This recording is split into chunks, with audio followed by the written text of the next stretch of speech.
सार्थ तुकाराम महाराज गाथा अभंग 26. अलिंगन घडे मोक्ष सायुज्यता जोडे, अलिंगन घडे मोक्ष सायुज्यता जोडे. ऐसा संताचा महिमा झाली बोलायची सीमा, ऐसा संताचा महिमा झाली बोलायची सीमा. तीर्थ पर्व काळ अवघी पाया पेसकड, अवघी पाया पेसकड. तीर्थ पर्व काळ अवघी पाया पेसकड. तुका म्हणे देवा त्यांची केली पावे सेवा, तुका म्हणे देवा त्यांची केली पावे सेवा. तुका म्हणे देवा त्यांची केली पावे सेवा. आलिंगन घडे मोक्ष सायुज्यता जोडे, आलिंगन घडे मोक्ष सायुज्यता जोडे. याचा अर्थ, येथेही संतांबद्दल तुकाराम महाराज गौरवाने बोलतात. जेव्हा संताची भेट होते तेव्हा सायुज्य मुक्तीचं जणू लाभते. एवढा संताचा अधिकार आहे, त्या अधिकाराचे वर्णन करणे कठीण आहे. जेवढे म्हणून पर्व आहेत व तीर्थ आहेत ती सर्व त्यांच्या पायाशी नांदतात.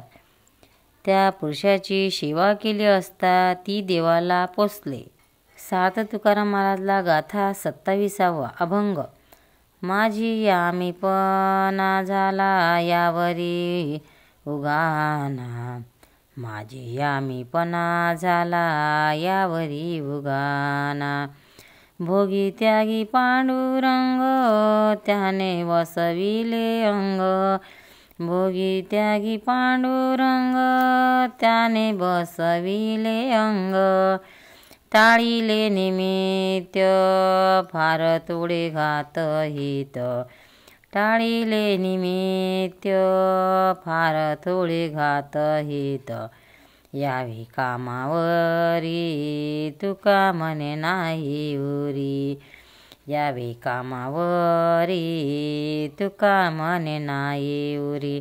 याचा अर्थ, तुकाराम महाराज स्वतःबद्दल म्हणतात, आता माझ्या देहविषयाचा मीपणा पूर्ण नाहीसा झाला आहे. आता आमच्या अंगामध्ये पांडुरंगच वस्ती करून आहे आणि तोच भोगणे किंवा टाकणे हे सर्व करीत आहे. घात किंवा हित होण्याचे जे काही अल्प स्वल्प अभिमानरूपी कारण होते ते मी टाकून दिले. आता कामाधिक वृत्ती वर येण्या इतका अहंभावही आमच्यामध्ये राहिलेला नाही. सार्थ तुकाराम महाराज गाथा अभंग 28. सकळ चिंतामणी शरीर जरी जाय अहंकार समूळ आशा, सकळ चिंतामणी शरीर जरी जाय अहंकार समूळ आशा. निंदा हिंसा नाही कपट देह बुद्धी, निंदा हिंसा नाही कपट देह बुद्धी.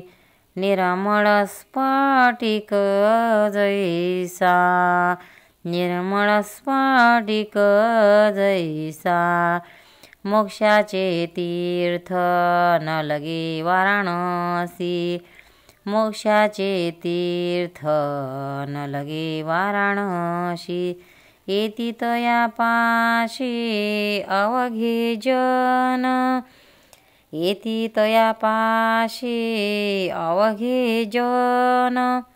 तीर्थाशी तीर्थ झाला तोची एक, तीर्थाशी तीर्थ झाला तोची एक. मोक्ष तेने दर्शने, मोक्ष तेने दर्शने. मना शुद्ध तया काय करशी माळा, मन शुद्धतया काय करशी माडा, मंडित सकळा भूषणाशी, हरीच्या गुणी गर्जता ती सदा, मंडित सकळा भूषणाशी, हरीच्या गुणे गर्जता ती सदा, आनंद तया मानसी, आनंद तया मानसी, तन मन धन दिले पुरुषोत्तमा, तन मन धन दिले पुरुषोत्तमा, आशा नाही कवनाची, आशा नाही कवनाची, तुका म्हणे तो परसाहून आगळा, तुका म्हणे तो परिसाहून आगळा, काय महिमा वर्णू त्याची, काय महिमा वर्णू त्याची, सकळ चिंतामणी शरीर, जरी जाय अहंकार समूळ आशा, निंदा हिंसा नाही कपट देहबुद्धी, निर्मळ स्फटिक जैसा. याचा अर्थ, या अभंगात चित्त शुद्ध असलेल्या संतांबद्दल तुकाराम महाराज गौरवाने म्हणत आहेत की, ज्यांचा सर्व अहंकार गेला आहे, निंदा हिंसा कपट देहबुद्धी हे त्यांच्यामध्ये काहीच नाही, तो स्फटिकासारखा निर्मळ आहे. फार काय सांगावे, त्याचे सर्व शरीर चिंतामणीच आहे. मोक्ष देणारे तीर्थ जी काशी तिची त्याला जरुरी नाही. सर्व जग अशा पुरुषापाशीच येते, कारण सर्व तीर्थांना पावन करणारा हाच एक तीर्थस्थान झालेला आहे आणि त्यांच्या दर्शनानेच मोक्षलाभ होतो. त्यांचे मन शुद्ध झाले आहे, त्याला माळेसारख्या ब्रह्मचिन्हाची काही जरुरी राहिलेली नाही. मन शुद्ध असल्यानेच तो सर्व भूषणांनी मंडित झालेला असतो. जे हरीचे गुणगान करीत नामघोष करीत असतात, त्यांचे मन निरंतर आनंदातच असते. आणि ज्याने आपले तन मन धन पुरुषोत्तमाला अर्पण केले आहे आणि जो कोणावरही आशा ठेवत नाही, तो परिसापेक्षाही श्रेष्ठ आहे. त्यांचा महिमा शब्दात काय वर्णन करावा. श्री सार्थ तुकाराम महाराज गाथा अभंग 29. आहे ते सकळ कृष्णाशी अर्पण, न कळता मन दुजे भावी. आहे ते सकळ कृष्णाशी अर्पण, न कळता मन दुजे भावी. म्हणावोनी पाठी लागतील भूते, येती वसित 5 जणी. म्हणावोनी पाठी लागतील भूते, येती वसित 5 जणी. त्यांचे त्या वाचले आठवण होता, दंड हा निमित्या कारणी हा. त्यांचे त्या वचने आठवण होता, दंड हा निमित्या कारणी हा. तुका म्हणे काळे चोपियला गळा, मी वेळोवेळा करीत असे. तुका म्हणे काळे ते पियला गळा, मी वेळोवेळा करीत असे. त्याचा अर्थ, मूर्ख माणसाबद्दल तुकाराम महाराज म्हणतात, जेवढी काही कर्म होत आहेत आणि जे काही आहे ते सर्व कृष्णाच्या सत्तेने होत असून कृष्णालाच अर्पण होत आहे हे अविवेकी जीव ओळखत नाहीत व सर्व काही मी केले अशी भावना धरतात. त्यामुळे पाच भूते म्हणजेच पंचमहाभूतात्म देह त्यांना शोधित येतो, म्हणजेच त्यांना पुनर्जन्म प्राप्त होतो. सर्व कर्म हरीची असून त्यांची त्याला अर्पण करायची आठवण न ठेवल्यामुळे अशा माणसाला जगण्याचा आणि मरण्याचा दंड मिळतो. काळाने या मूर्खाचा गळा जरी पकडला असला तरी तो वेळोवेळा अहंकाराने मी असे म्हणत असतो.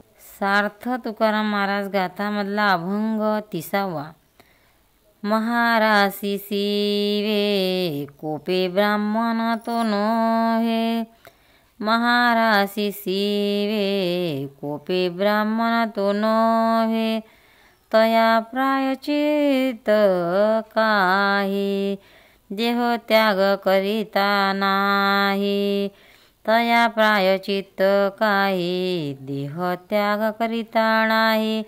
नातळे चांडाळ त्याचा अंतरी विटाळ, नातळे चांडाळ त्याचा अंतरी विटाळ, ज्याचा संग चेते तुका म्हणे तो ते याती, ज्याचा संग चेते तुका म्हणे तो ते याती.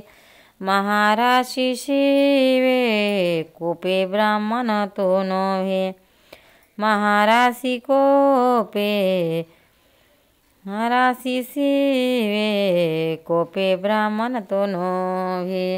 अर्थ तुकाराम महाराज क्रोधाबद्दल म्हणतात, जो क्रोधरूपी महाराला शिवतो म्हणजे त्याला क्रोध येतो तो खरा ब्राह्मण नव्हे. त्या ब्राह्मणाने देहांत प्रायचित्त घेतले तरी त्याची शुद्धी होत नाही. क्रोधरूपी चांडाळाला शिवूनच नव्हे, त्याचा निरंतर विटाळ त्याने अंतराला बाळगलेला असतो, त्याचा निरंतर संग चित्तात असतो, त्याची जातीच ती आहे. पंढरीनाथ भगवान की जय. भक्तांनो, व्हिडिओ आवडल्यास व्हिडिओला लाईक करा, शेअर करा, सबस्क्राईब करा, तसेच बाजूला असलेल्या बेलवर क्लिक करा, म्हणजे याच्या पुढील सर्व व्हिडिओ तुम्हाला सर्वात आधी मिळत जातील. जय श्री कृष्ण.